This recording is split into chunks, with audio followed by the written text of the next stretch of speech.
Thank you.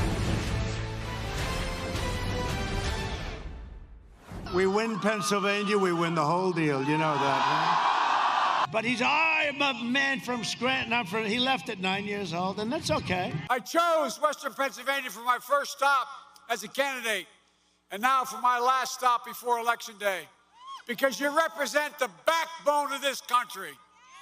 Hard-working families.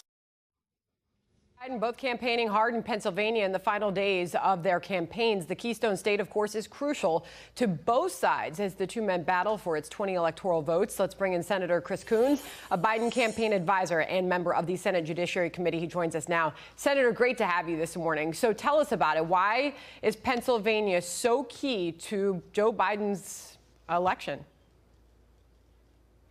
Sandra, great to be on with you. I've been standing at the polls this morning here in Delaware, where I'm on the ballot as well, and we're seeing record turnout.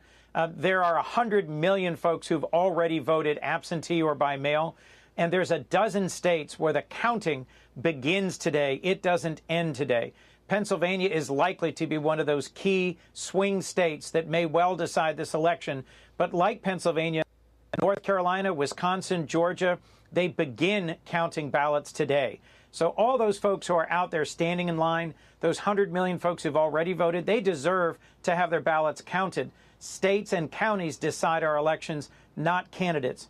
And I know, and Joe knows, that if every ballot is counted and counted fairly, Joe Biden and Kamala Harris will win tonight. So if it does come down to Pennsylvania, Senator, are you suggesting that there's no circumstance in which either candidate could declare victory tonight? That's right. If either candidate declares victory tonight, what they're trying to do is to stop the counting before it's finished. In Pennsylvania, it's clear they won't be done counting for days. That's what the segment that was on just before this interview was making clear.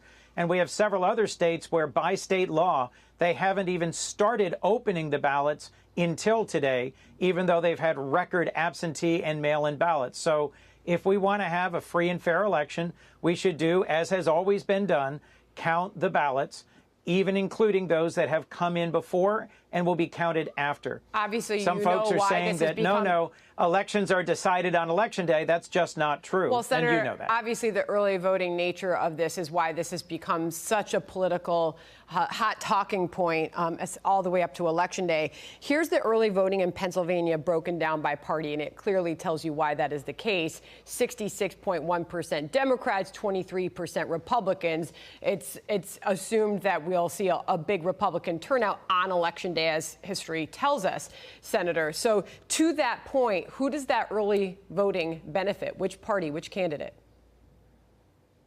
Well, the early voting, if those ballots are all counted fairly, benefits our nation. We should want every ballot to be counted. The numbers you just showed suggest that Democrats, who typically are more concerned about the pandemic, about safe distancing and safe voting practices, have been taking the opportunity to vote absentee, either in person early or by mail. Okay. But I'll remind you, in every election going back to the 1860s, hundreds of thousands, if not millions of Americans who are deployed overseas in our armed forces, who are diplomats. Got it. Obviously, this year is much different, and I'm running out of time, and I want to get this in here because this is the Trump deputy campaign manager, Justin Clark, on what they see as the potential legal challenges that may ensue. I'll read this to you. Biden's political operatives have already been distributing talking points and research to delegitimize Election Day results by coaching surrogates to refer to the president's Election Day success as a red mirage. The operatives are advising surrogates and media to create a smokescreen by casting blame all around, imaging postal delays, or falsely claiming that mail-in ballots that have simply not been returned should be considered legitimate votes that need to be counted. How do you respond to that, Senator? First, I am a top Biden surrogate. I've heard nothing about the talking points I've gotten do not reflect anything like what you just said. They are simply every vote should be counted according to the rules and the laws of the state in which they're cast. And in the state of Pennsylvania, that means that folks who are mailing in their ballots up until today should have them counted, period. Senator, final thoughts on the Senate races. Obviously, Republicans are telling their supporters that if the Senate would flip to a Democrat majority, that the rules would change and you would see the elimination of the filibuster. There would be packing of the court. Final thoughts on that?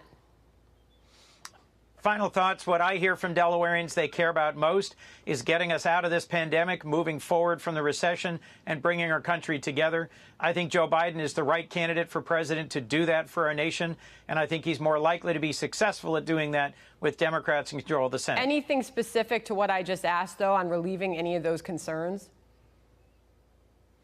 Look, my hope is that after the election, if Democrats are in the majority, Republicans will show a willingness to work across the aisle, and we will not need to change the rules to make progress on addressing the pandemic, on resolving some of our internal divisions and disputes as a country, on tackling things like prescription drug prices or gun safety. But if we are unable to find any way to move forward working across the aisle, some of the things you predicted may come to pass. But frankly, that'll be up to Republicans and how they respond to this election. It's a big statement. Senator Coons, appreciate you joining us on Election Day. Thank you.